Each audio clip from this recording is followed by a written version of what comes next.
안녕하세요. 오늘은 강남구 신사동 다가구 주택에 대해서 말씀드리도록 하겠습니다. 실질적으로 우리가 생각하는 것과 현장에서 부동산을 하면서 바라본 어떤 수익률의 차이를 여러분들이 아신다면 투자를 결정하는 데 도움이 될 것으로 생각합니다. 강남구 신사동 다가구 주택은 첫 번째 매매가가 65억짜리는 임대료가 약 한 570만원 정도 월 나옵니다. 년으로 따져보면 되겠죠. 보증금은 이제 일단 별도로 하고요.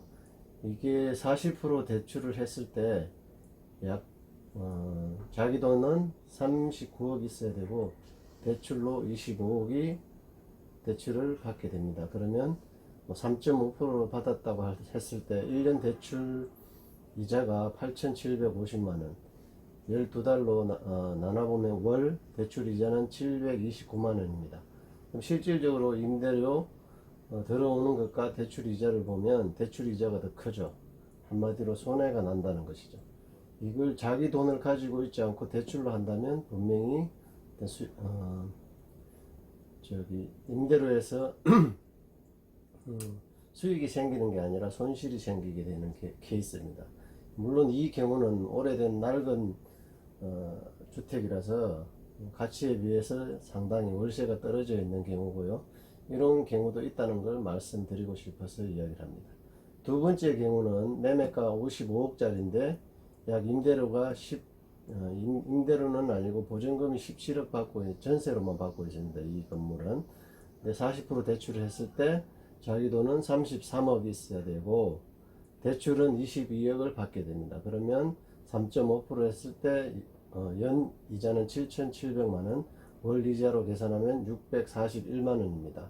그러면 대출을 땡겨서 매월 641만원을 감당해야 되는데 보증금 17억을 은행에 맡겨놔도 이자율로 따져보면 2%를 했을 때 한 3,400 정도밖에 안 됩니다. 그러면 그 차이를 아시겠죠. 이것도 손실이 나는 케이스입니다. 그리고 세 번째 35억짜리인데 월 임대료가 540만원 정도 나옵니다. 이것도 40% 대출을 받았을 때는 자기 돈 21억 있어야 되고 대출로 14억을 받아서 3.5% 나면 연 4,900만원, 그걸 월로 따져보면 408만원입니다. 이 케이스만 대출을 받아도 수익이 난다는 경우죠. 그래서 이렇게 강남의 다가구 주택은 한마디로 빛 좋은 개살구가 될 수도 있습니다. 그래서 이거 보시면 대충 50억짜리 건물이 지하층에 원룸 하나 둘 셋 4개가 있고 월세가 한 40만원 정도 받는다고 했을 때 4개니까 160만원 정도 월세가 들어오고요. 지상에 1층, 2층, 3층 있는데 1층, 2층에는 투룸으로 4실을 갖다가 임대를 줬을 때 약 한 120만원씩 4개면 480만원 정도 나옵니다. 그리고 즉 3층에는 주인 세대가 거주하고 있을 때가 있는 케이스입니다. 그래서 이 케이스는 연 임대료가 7,680만원이고 50억으로 나눠보면 수익률이 1.53% 정도밖에 안 나오는 겁니다.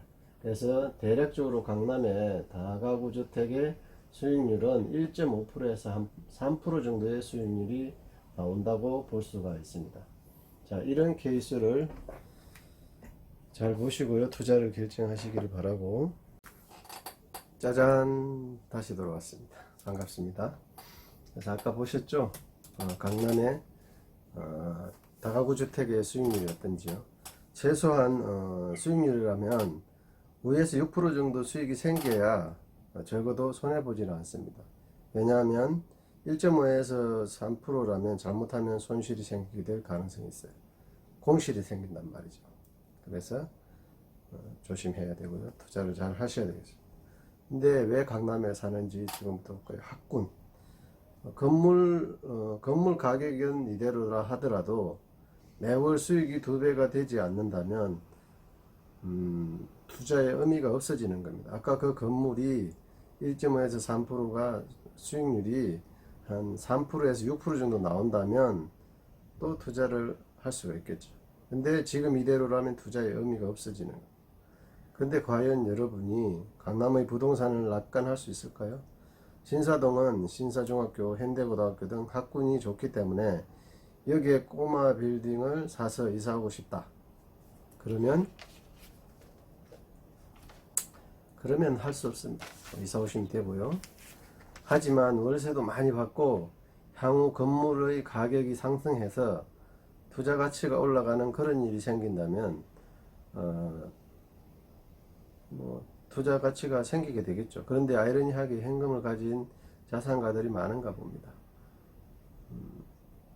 신사동에 있는 저희 부동산에 상담을 오는 고객들이 가진 현금을 보면 평균적으로 약 한 20억에서 30억 정도 들고 있다고 이야기를 합니다. 물론 검증이 안 돼서 자세히는 모르겠습니다.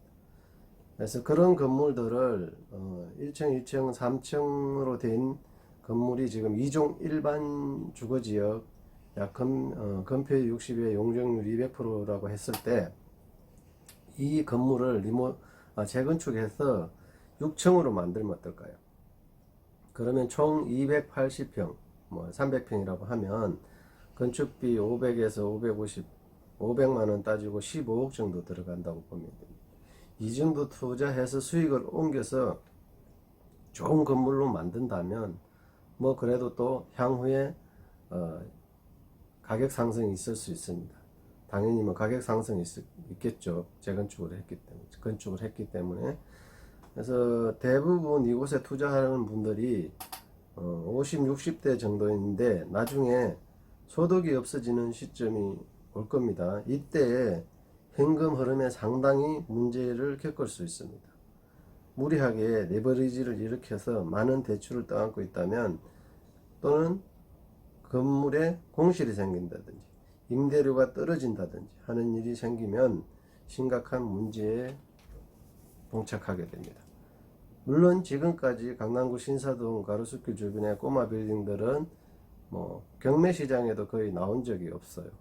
그리고 교통이나 교육이나 문화적 여건은 좋지만 공원 공원이나 주변에 산이나 강이 없기 때문에 숲세권이라든지 공세권이라고 불리는 환경은 사실 제가 봤을 때도 별로입니다.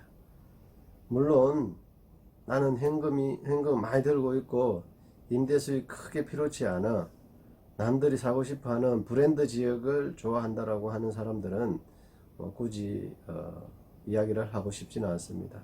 사시면 되고요. 하지만 여유 자금을 2, 3억 정도 가지고 어디에 무슨 물건에 투자를 해볼까 하는 사람들은 강남의 아파트나 꼬마 빌딩에 관심을 가지기보다는 제가 말하는 곳에 투자를 한다면 충분히 현금을 모아서 안정적인 투자를 할 수 있는 곳은 지금도 많이 있습니다. 그런 것을 찾아내는 것이 목적이죠. 그런 지역의 물건에 대해서 공부를 하고 싶은 분들에게는 언제나 저희 문이 열려 있기 때문에 사전에 댓글이나 전화 연락을 또는 네이버의 네바퀴 풍경의 토지 투자 스토리라는 블로그로 들어오시면 언제든지 상담이나 강의, 세미나 등을 하고 있습니다. 저도 책을 4권이나 쓴 저자입니다. 저희 책장에도 그 책들이 지금 꽂혀 있습니다. 4권 여기도 있고요. 돈 버는 토지 투자.